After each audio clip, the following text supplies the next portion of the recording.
Maintenant, soyons honnêtes. Le Hamas a combattu l'armée israélienne jusqu'à l'immobilisme. C'est pourquoi il y a des négociations. Si le Hamas était battable, nous ne serions pas là. Et maintenant demandez-vous, qu'arrivera-t-il aux Palestiniens si le Hamas désarme? Qui protégera les Palestiniens contre une menace israélienne? Les Israéliens ont dit qu'il n'y avait pas de ligne rouge. Il n'y a pas de ligne rouge. Ce qui signifie qu'ils traqueront, tueront, feront tout ce qu'ils veulent faire, n'importe quand, n'importe où, comme ils l'entendent. Ils sont une organisation sans foi ni loi, ils l'ont admis. Vous êtes donc désormais à la place du Hamas et la condition de la paix est le désarmement total. Le Hamas est en train de détruire l'armée israélienne par 1000 coups. Et Israël n'a pas ce qu'il faut pour vaincre le Hamas. Ils peuvent tuer beaucoup de Palestiniens. Ils l'ont prouvé, mais ils ne peuvent pas gagner. Trump est donc intervenu ici.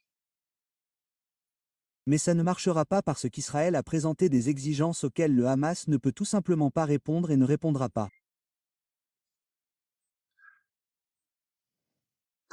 Je crains que Trump n'ait pas ce qu'il faut pour faire pression sur Israël afin qu'il accepte pleinement.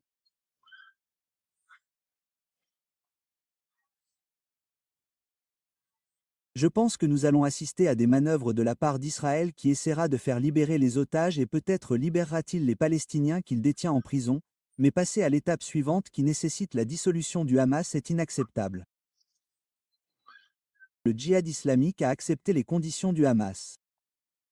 Et c'est très important parce que le djihad islamique est une organisation plus radicale et le fait qu'ils aient signé, vous savez, met la pression sur Trump parce qu'il y a effectivement une chance ici d'avoir une paix globale. Nécessite que le Hamas soit reconnu comme une autorité légitime au sein de la communauté palestinienne qui a le droit de représenter le peuple palestinien.